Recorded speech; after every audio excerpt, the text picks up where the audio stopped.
Target. Hello, everyone. How are you? Welcome to another community call of Kleros. This is Wednesday, 20th of December. And well, this week we had, I guess, probably one of the most important pieces of news in the history of the project. The new sticker pack about the Pepes and Kleros. I'm joking. We had a very good news that there was this new law in the Mexican Senate and the Mexican Congress, and this includes Kleros, not Kleros in particular, but decentralized justice as a dispute resolution method that is legally valid in the context of the Mexican legislation. This actually took us a bit of like a surprise because after this was announced, I started getting lots of messages like congratulations, good job. That was good, basically people were saying good lobbying skills. We had nothing to do with this. This was something that happened organically. So people from Mexico, where we have been presenting Kleros a bunch of times, and we do have a little of a following there. So some people from there pushed this innovation bill for modernizing and adapting Mexican legislation to, a new framework of resolution. And, when they added into this bill the different methodologies of solving disputes. So one of them is, for example, like automated methodologies like AI, and one of those is decentralized justice. So we basically learned about this on Twitter, and last 2 days were overwhelming in the sense of how many people got to meet personally, for sure, about this. So now we can say that this is the first time that decentralized justice, which is the framework for resolution that Kleros has been pushing and advocating for 5 years now, almost 6 years, is like recognized as a legally valid method for dispute resolution in the context of a nation state. So for now, we had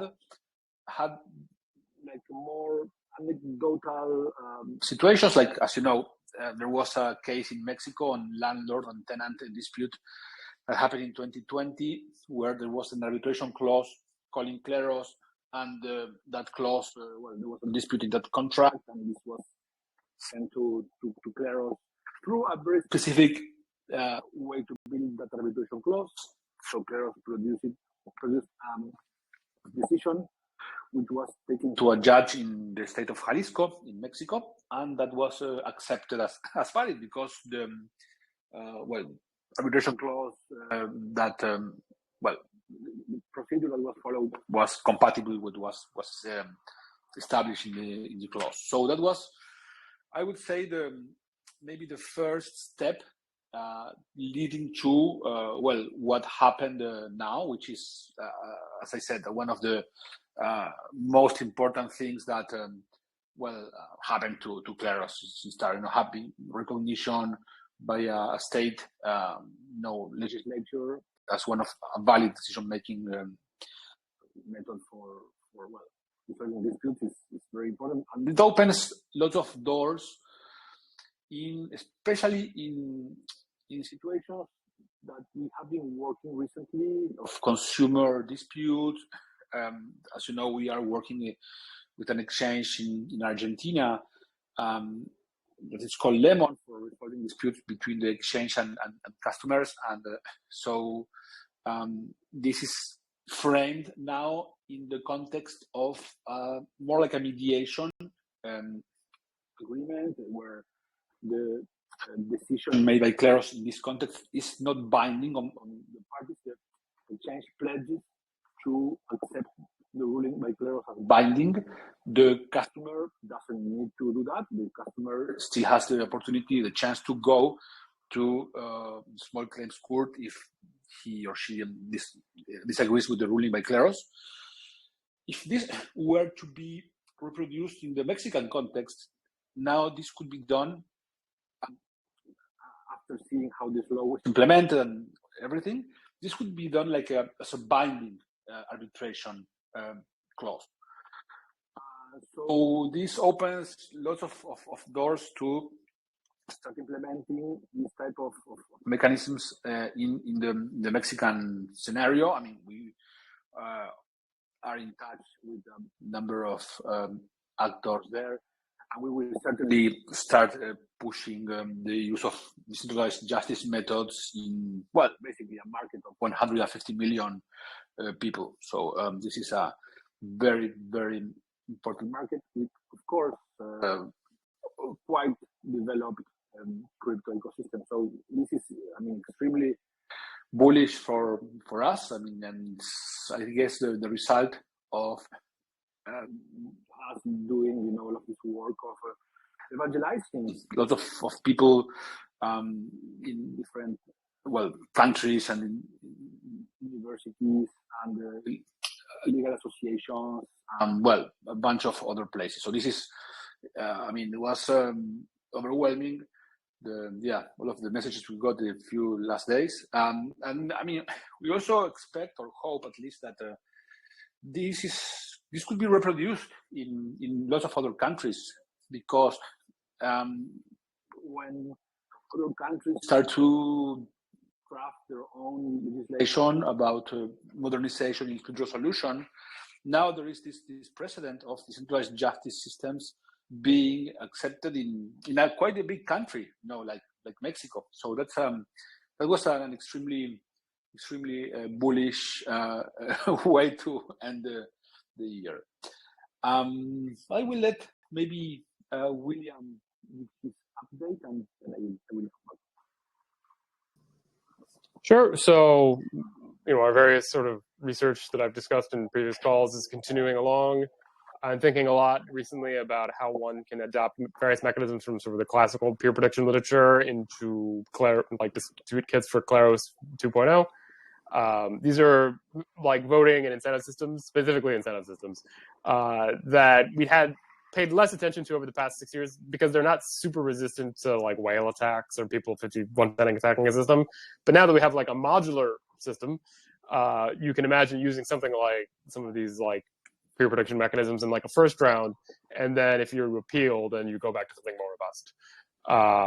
And then often like these mechanisms can push people to be incentivized them to like vote for honest options in ways that may be more attack resistant, but like rigid systems are incapable of doing. Like if you have an option that's really, really like a priori likely to do right, like you have a dispute between a freelancer and a small business owner, and the freelancer wins 98% of the time, then you can incentivize people to vote for the small business owner if they're right, without having like super high deposits with like a system like this. So I'm thinking about that. We're continuing our work on soulbound tokens and how they can be used in juror drawing to have more aspects of identity involved in the drawing process, and also how that can sort of like reinforce the attack resistance of the court by having the sort of token-based attack resistance to sort of people sort of attacking the juror drawing process, but then also the other layers that are sort of complementary.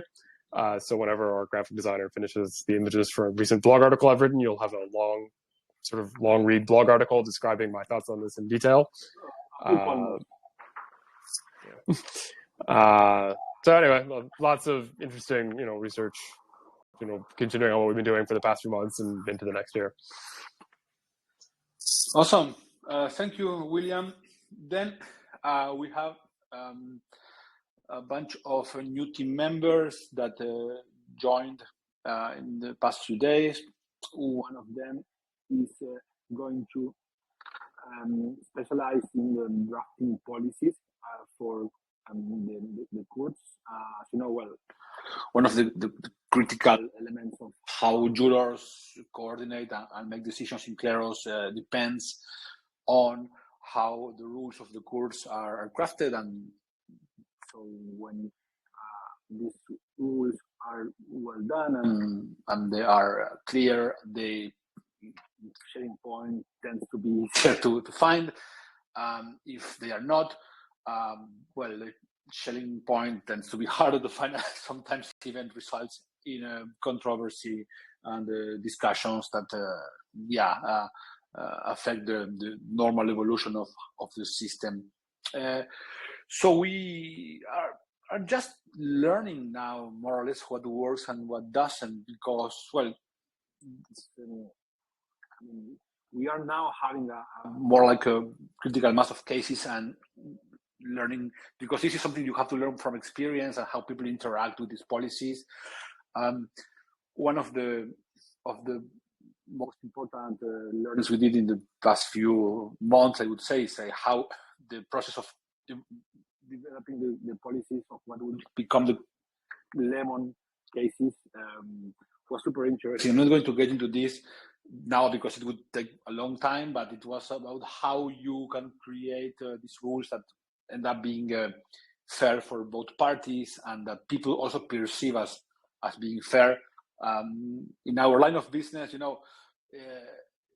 not enough that justice is delivered. It's also everyone should be able to see that justice was delivered, so the process is credible, and the way in which policies are written is a very important part of that. So for now, we kind of wrote this ourselves. I mean, mostly William, Clement as well.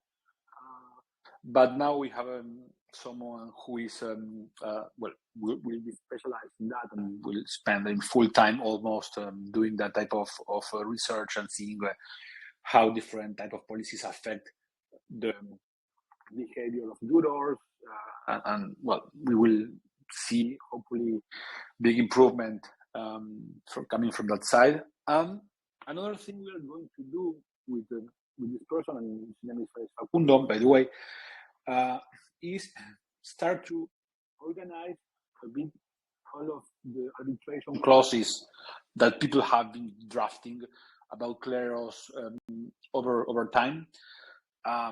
So I think I mentioned in the previous calls that we are getting quite often recently people coming to us telling us that, hey, I had this contract with a service provider, like kind of Alice and Bob situation where, Alice hires Bob to do some software, and then there's a dispute, and then they put Kleros as clause in this contract, and then what happens is that, the clause is there, but there is no way to enforce this if the money is not held into an escrow.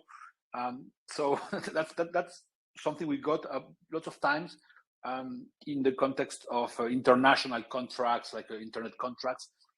So we are gathering all of these clauses and try to merge this type of clauses in the case of international ones with a new development that we are doing. That is, I think we shared some of this already. That is the escrow 2.0. So the escrow 2.0 is very important piece of Kleros infrastructure in the sense that it will enable escrow type of use cases. That is all of those that involve, the service providers and software, videos, design, those type of things. So combining the escrow on-chain holding money capabilities with arbitration clauses, this is going to make Kleros a way more effective and credible system for resolving this type of dispute. So that on one hand. And then on the other hand, also in the context of more consumer claims and domestic disputes, as will start happening probably in Mexico, if we expect there to be a growing amount of contracts starting to implement Kleros arbitration clauses now that could become legally binding in Mexico.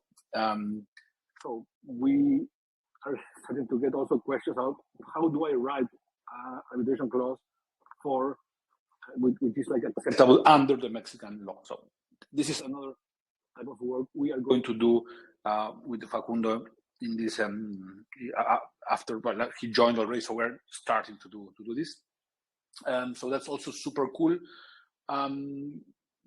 We saw, I mean, people starting to use the escrow, and we are also seeing the traction for the escrow purely on chain, but having the arbitration clause part also covered is going to, I think, be enabling lots of more use for this. So that's another super cool thing that is happening now. And we also have another developer joining the team. And well, not too much to add about that. And then still interviewing more people. Last week, we also had the launch of the fellowship program with a lot of different research topics being done by participants. I think I already mentioned that, so I'm not going to repeat myself here. I will let maybe Jean give an update from the community and the great memes he created, except the one of 1v2. The others are great. Yes, that one backfired a little bit. I'm glad people like. Okay. So, well, about the V2, the JB gave us an update today that the implementation is almost finished to be deployed on Symbolic.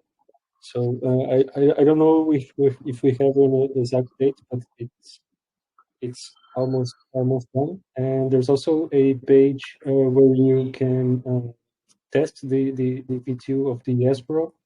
I believe we can share that now or share it in the chat. It looks pretty good, and it's like a modern implementation of the interface. Nice to see.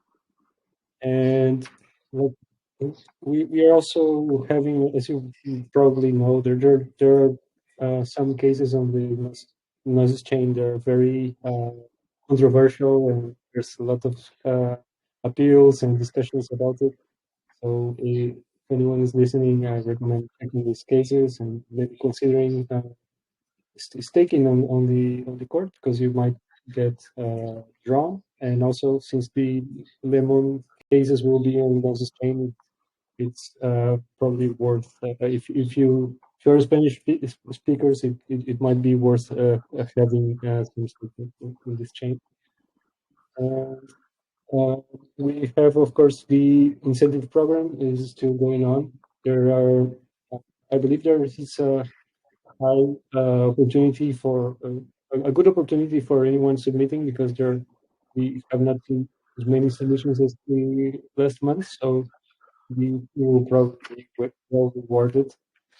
So yeah, I think that's it. Well, we have posted the one episode of the podcast this week with a Brazilian lawyer that covers consumer claims. So everything it's very aligned with the Lemon and the Mexico Congress situation. So I think it's very good time to watch this episode. It's very timely, so that's why we kept it for a while there. So now you can watch it. So Brazil is basically one of the countries with I think the highest amount of lawyers per capita, or the highest amount of judicial cases per capita. I don't know if they like to fight or what. Jean, I don't know. You might know better than me. Yeah, I don't know exactly the numbers, but I do know that Brazilians create lots of consumer disputes. They are not used to well keep silent when they have a claim to do. So that's probably the reason why there are so many lawyers. Yeah, also, I think that also Brazil has a very important consumer platform called Reclame Aqui, which is I would say maybe some inspiration for Kleros in the early days, which of course has nothing to do with blockchain. It's a centralized platform where if you had a good experience with bad experience with I think shop or company, you can have to go there and make a claim there. So it's kind of Brazil was a big place for consumer claims and technology, and we also always had a lot of followers, and in particular, we have a bunch of Brazilians in this batch of the fellowship researching how to do implementations of Kleros where they connect off-chain and on-chain situations, and another one is how to use Kleros in the context of evidence treatment in traditional court cases, like for example, traceability of evidence in court. So this is type of another use case that is being researched and in the fellowship. So that's also very cool. So I don't know. That's why I guess Brazilians. Well, let's hope there's a coming growth from there. Then we have another thing maybe worth mentioning. We will present a proposal to extend the rewards program for staking. As you know, having token staked in the courts is important for Kleros because it enhances security and well, discussed this already. So we want to have as much as many PNK tokens staked in Kleros. So this is why we launched the rewards program in the first place, and we renewed it different times in the past, and now we are going to make another proposal to renew it for more time. I'm not going to say much more about this because we are finalizing the details, but it's going to be presented in the forum very soon, and it has a bit of some tweaks regarding the previous ones. But yeah, you will read about that when we publish it. So that's another thing. I'm not sure if I have anything else relevant for today. Am I forgetting something? Maybe Marcos? Yes, I have some updates from the BD side. In first place, the official integration, the official announcement, of the Lemon integration was done this week. So, well, that's a very important step. It was done in the Lemon Telegram group. So if anyone, mostly for people from Argentina, is interested in watching this, you can go to the Lemon official Telegram group, and there's going to be done the announcement. And then we have a bunch of integrations that are in the works. In first place, we had a call with Mi Activo, that is an Argentinian project that they want to tokenize houses and use Kleros for dispute resolutions for a dispute that could happen between the investors and the platform. Then we are in talking with a project that is called Rhino, that they are using the Zodiac reality setup. And then there are some other DAOs. I think Alex is working with this. I think someone is talking in the background. Yeah, it's me. It's Alex. Oh, sorry, Alex. If you want to say something about these DAOs, no problem. I can add some things on the DAO side of the BD aspect. So yeah, as you mentioned, the Reno one is important to keep in mind that we found this, and it's really very bullish for Kleros to see that such a big project that are integrating with us to secure their treasury. I don't know if you know Reno, but it used to be called Diversify. It's like basically a big cross-chain application, big bridge. They have 2.5 billion of total volume, so it's really huge. And basically, they are using for their treasury and decentralizing their DAOs. Basically, they are using the Zodiac module with Reality, and they have chosen Kleros as an arbiter, basically to secure the full setup. So it's definitely great to see that. So that's the big point. And then what you were mentioning more lately, we are also looking into everything related to tools for sandbox. So we are starting to have some conversation with projects like Otoko, for instance, other one like MiDAO, for instance, basically that are helping to launch and set up DAO. And our goal is really to be there with our Zodiac module as a real tool, basically, for the young DAOs to decentralize themselves. So that's really an aspect we are pushing. And we are also pushing that with partnership with accelerators and incubators. Last week I talked about Cryptosphere, a French one. We are already partner with them, but we're also thinking about maybe sponsoring some hackathon because it really cross like two populations that are really likely to be using Kleros because it's from academic background with engineering school or university, business school, but also it's really a crypto focused organization and association with hackathon and stuff like that. So really we want to secure and push our effort where it could lead to more integration. So yeah, we might sponsor some hackathon as well on this side. So yeah, that's it for me for the DAO aspect of the business dev. Yeah, thank you, Marcos. Oh, please. Well, as you can see, Alex is doing a really good job with everything that is related to DAOs. And well, one last thing about the VD team, we had a call with Fire, that it's a Web 2.5 dev agency on a potential Kleros escrow usage.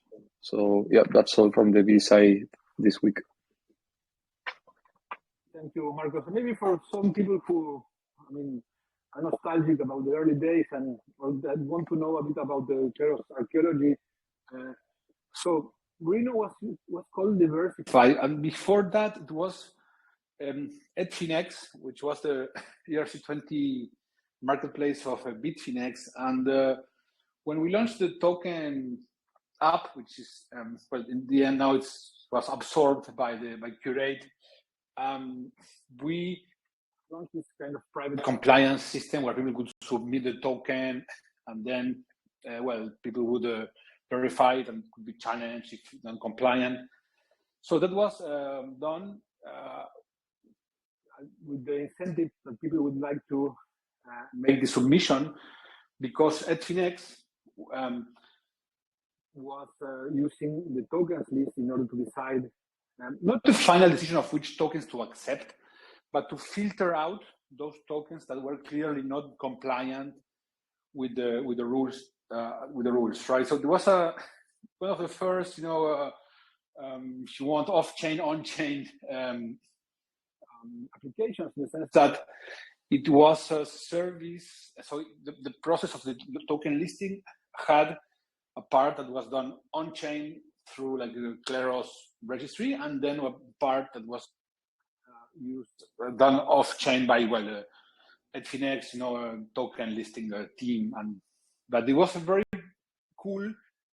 It was the first validation of this type of methodology, or this type of structure, in the sense that, for example, there were, before using the tokens list, they got, 1,000 submissions, and they had to review each one of them. After starting to use the tokens list, they so Kleros tokens list used to filter out like 90% of the submissions, and then they only had to review the rest. So it was a way more efficient way for them to use the resources of their listing team, and it was also the first I think successful case of Kleros in the context of some kind of consumer type of app. It was way more niche than what we're doing with Lemon today, but still, it was there goes some piece of Kleros history. And maybe to add on that, Federico, for those who are interested, there is a very interesting case. There used to be like one of the first case, basically with Kleros, regarding this curated token list for Bitfinex. And basically, yes, the juror managed to find some scams, some scam token or scam project before everybody else, basically. So it's in our. I will put the link in the in the Telegram, but basically it's the case 16, 62, and 89. And yeah, I found that super interesting. The fact that the community is incentivized, and basically it's like, yeah, even more efficient than traditional media or traditional check, basically. What token was the case about? The one you mentioned? Listing of buyer. B-A. Yeah. I know what yeah. So I always mention this case in my talks. I didn't remember the number, but so this is fun because there was the submission done, and then in the submission they put the required elements.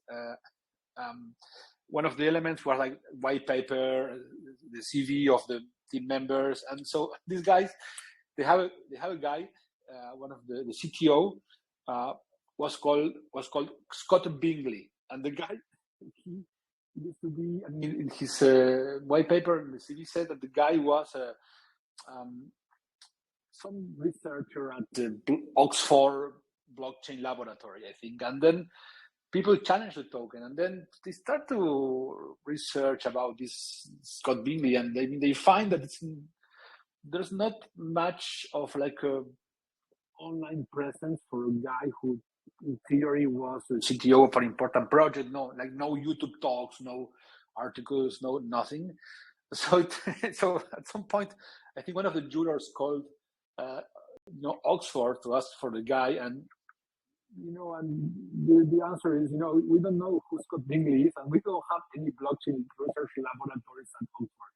So it turned out it was just a fake profile. They downloaded a photo of a guy from stock photos online, and they invented the rest. They invented the CV, they invented everything.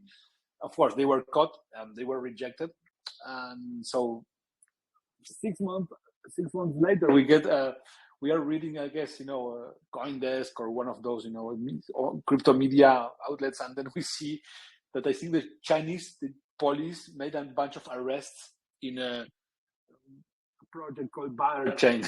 So it was quite interesting because it took like Kleros way less time. A couple of just weeks to figure out about this, and then it took the China police, months. Imagine how many people got scammed in the middle between, Kleros discovering this and the police seeing this. So this was when I give talks about Kleros and curation use case, I always mention this one because it was a quite iconic, case. Do you remember about this, William? You were from the early days. Oh yeah, I remember. Yeah. Yes, that was super fun. Okay. I guess that's it for today. I don't have much more. I don't know if anyone has something to add.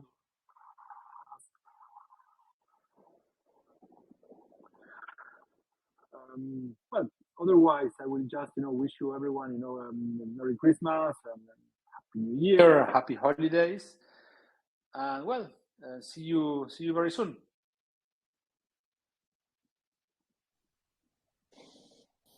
See you guys. Bye bye. Bye, everybody. Bye. See you.